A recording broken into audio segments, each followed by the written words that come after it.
美国财长抱怨自己被美国石头砸了脚，撒泼打滚要中国救美国。当初搬石头的时候，怎么就不动动脑子呢？各位网友，大家好，我是刘小飞。根据彭博社19号的消息美国财政部部长珍妮特·耶伦表示了，说美国给中国增加的那些关税可把美国给坑苦了呀。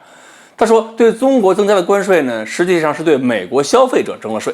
在他看来，某些情况下，美国的所作所为只是伤害了美国自个儿的消费者。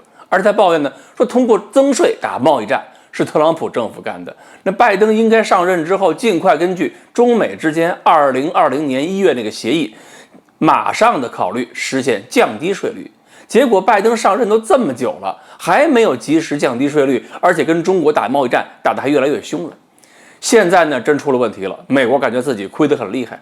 当初打贸易战，特朗普的目的是什么？是为了减少美国对中国的贸易逆差。结果到今年上半年，美国对中国的贸易逆差，还有对贸易的依赖都不减，反而还增加了。而且美国现在的问题是什么？由于对中国制造的这个依赖加深，中国对美国出口的商品就算涨价，美国人也只能求着中国继续还得买所以呢，是中国把美国强加给中国的关税，然后呢又返回来加到了销售给美国的商品中，最后是美国人承受了94%的关税，中国自己只承受6%。所以呢，通货膨胀根本就没有逼着中国买单，反而是高关税还进一步放大了美国消费者必须承担的成本。有人就列了一下，这1年下来，美国的生活成本变化有多大？说美国的租车这个费用比上一年增加了88%。二手车涨价45%，汽油涨价45%，然后洗衣机上涨30%，牛肉从这个9美元一磅变成了16美元一磅，要不然前2天说买一个汉堡从过去的15美元变30美元了。这个30美元、15美元对美国来讲好像是数值差距不大，但这个上涨的比例可挺吓人的。而且对美国很多人来讲，你花5块钱过一个高速过桥费，那绝对就是很大一笔钱了。美国老百姓可是平时不怎么存钱的呀。原来呢，中国外交部老说了，警告某些国家不要搬起石头砸自己脚，说了很多次，大伙儿等着呢。到底谁搬石头砸自个儿脚了？砸成什么样了？这不就是美国财长公开出来说明了吗？就砸成我这样了。不过呢，脚疼归脚疼，美国还是没有好好琢磨他们到底是谁搬的石头所以这种事儿呢，他们现在还想接着干。特别呢，他们还是希望中国帮他们解套，比如说配合美国让人民币继续贬值，让中国去购买国债，让中国大量的去购买美国产品，能够帮助美国缓解经济危机嘛。但是呢，中国你要多买点美国产品也不是不可以，我们按需购买就是了。我们现在钱也多了，老百姓的需求也增加了，买呗。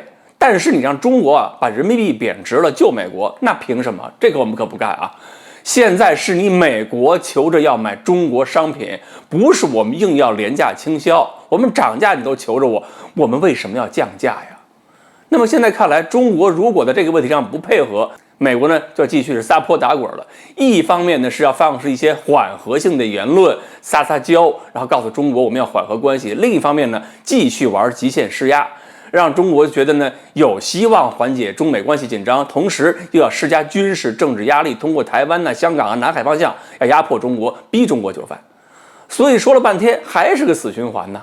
美国之所以这次能够搬起石头砸自己的脚，不仅仅是因为疫情爆发打破了美国的计划，把这个产业链彻底砸破之后只能依赖中国了，更是因为美国没有看明白中国的习惯是什么。中国有自力更生、自成体系的发展习惯，所以出了问题之后，我们内部的是循环体系能循环起来，你美国人可没戏。而且你没有明白中国人的脾气，你敬我一尺，我敬你一丈。你要是想害我，对不起，我凭什么听你的？美国人过去呢是要把自己放在世界老大位置上，动不动就是美国第一，老想高人一头，对盟国都是指手画脚，对中国更不用说了。而且美国越是在台湾问题上香港问题上施加压力，中国就越不可能帮助美国度过这一关，因为中国看的是什么？是好脸色，不是坏脸色。我们吃软不吃硬，偏偏美国就不肯用一个对美国最好的办法来解决问题，就是当中国的一个平等的朋友。